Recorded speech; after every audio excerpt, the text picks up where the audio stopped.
Ça n'a jamais été pour la gloire. Frenchwoman Lucy Bertot, a high-level boxer, very elite striker.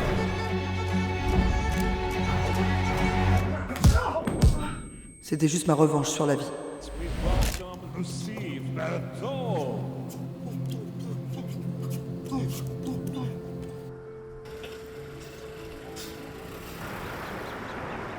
La Thaïlande, c'est une révélation dans ma vie en fait. Alors, c'est pas la Thaïlande, c'est le microcosme combattant dans la Fight Street en Thaïlande. Et en fait, dans cette rue, donc, on a des salles de sport qui se disent bonjour. Et tout ça, cette rue-là, là, réunit tous les combattants du monde entier.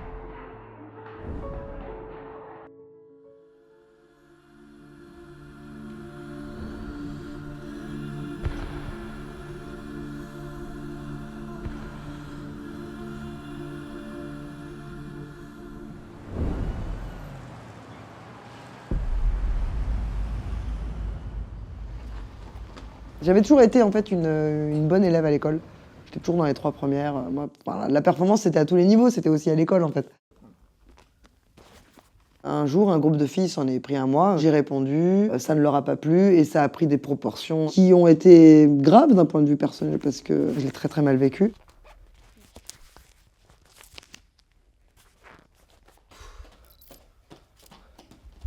Ça a commencé par des insultes, des bousculades, du tirage de cheveux, des coups, de la violence. On m'a même craché dessus. Et là, à ce moment-là, j'ai vu un système scolaire qui ne m'a pas soutenu.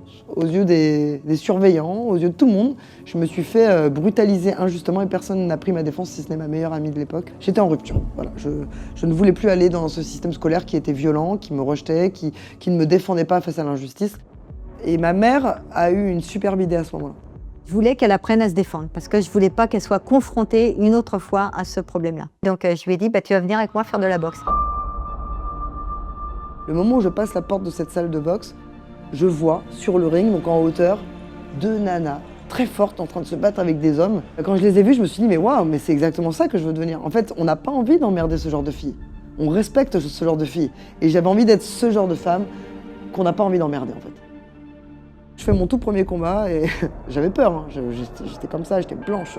Et là, je me retrouve dans cette position où finalement, la seule défense, c'est l'attaque. Et à ma grande surprise, ça se termine par un arrêt avant la limite. Et là, waouh, les applaudissements, la lumière, tout ça, là, me galvanise. Et je me dis que finalement, j'ai peut-être quelque chose à faire dans ce sport. Peut-être que je suis bonne quelque part. Peut-être que ma vie n'est pas foutue. Et là, du coup, je commence à avoir une issue de secours. Et alors, à ce moment-là, je mets tous mes œufs dans ce panier-là.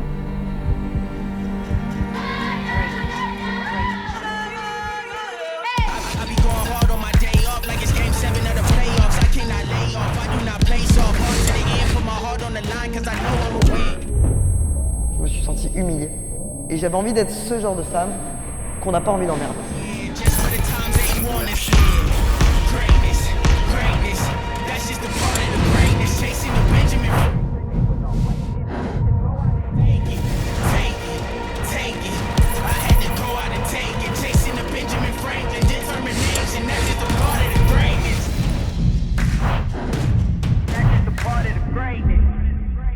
J'ai eu d'autres aléas sur la route.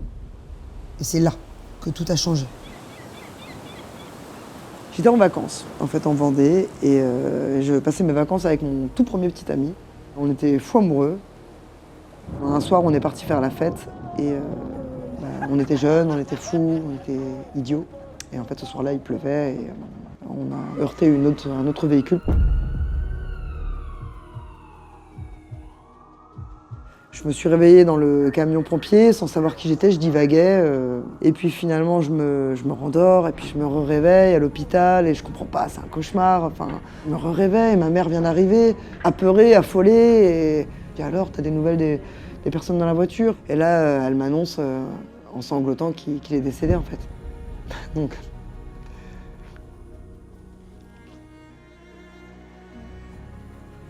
Donc là, en fait, c'est ma première confrontation finalement à la vie, à la mort, c'est l'électrochoc. À partir de là, on ne m'a plus jamais arrêté en fait. J'ai décidé de prendre tout ce qu'il y avait à prendre, de saisir toutes les opportunités. C'est même trop pour une seule femme tout ce que je fais. Mais ça, c'est le résultat de cet accident en fait. J'ai pris conscience de l'importance de la vie et puis j'ai eu envie d'honorer cette vie pour moi-même et aussi pour lui. Prépare ton bateau parce que quand le vent va souffler, il faut que tu sois prête à prendre la mer.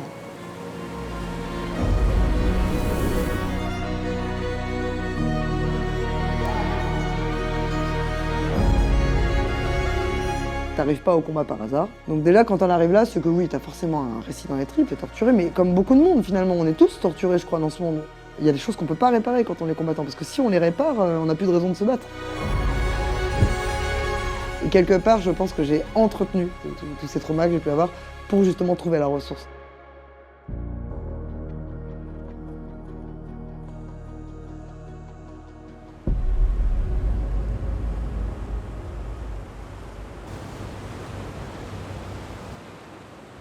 Ce voyage, pour moi, c'est simple. Je veux leur faire goûter à la magie du combat et de ce Disneyland du combattant qui est créé dans cette rue. Et surtout, j'ai envie que l'espace d'un voyage, ils se sentent héroïques. J'aime bien observer différents aspects du combat. Et donc, pour moi, ça passe par le voyage. Tout est différent autre part et on pratique la même chose. Il y avait plusieurs coachs avec plusieurs nationalités, donc chacun rajoutait sa petite touche. Donc j'apprends encore plus. C'est un monde que nous, on aime. Et là, tout est réuni pour qu'on puisse profiter à 100%. C'est génial. Où vraiment, j'ai eu des coachs, mais elle, ça se voit vraiment qu'elle est à fond derrière ses élèves. Peut-être un peu trop, mais ça me fait un peu rire quand même. Et franchement, peut-être c'est ça que je recherchais aussi avec un coach quand je pars en combat. C'est vraiment quelqu'un qui est à fond, limite dans l'excès, un peu théâtral des fois.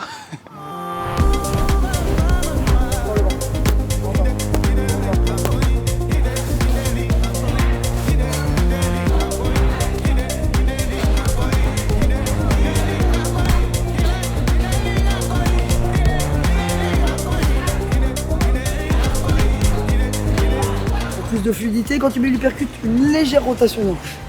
1, 2, ouais c'est mieux. Step, bras arrêt. Ouais, ah oui, Elle met tout ce qu'il faut où il faut. Aujourd'hui, s'il y a une coach qui est douée, c'est tout.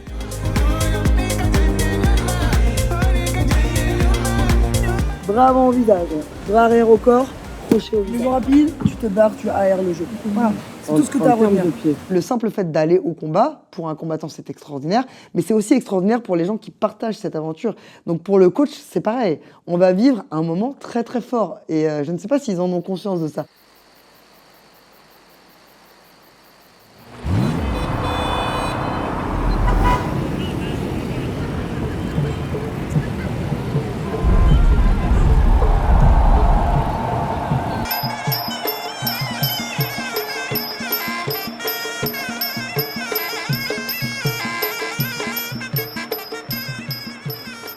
Juste en fait qu'ils prennent conscience que le potentiel que moi j'ai exploré, ils peuvent l'explorer eux aussi en fait.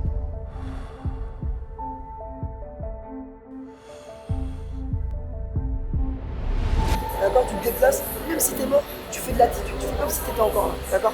Quand on est en repos, on a la garde basse, on garde la garde haute au cas où, et on reste vigilant, parce que lui il peut accélérer. Tu es obligé de bouger, tu es prends de vitesse, tu es plus rapide, tu es plus technique, tu bouges. Tu bouges, c'est toi.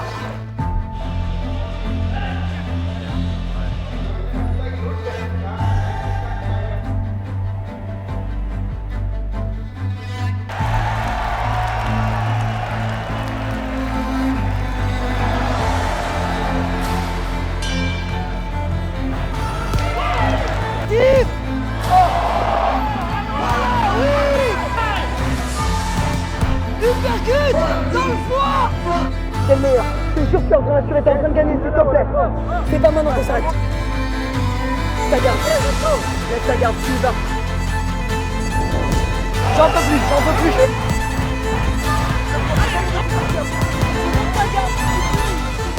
Il y a des choses qu'on peut pas réparer quand on est combattant, parce que si on les répare, on n'a plus de raison de se battre.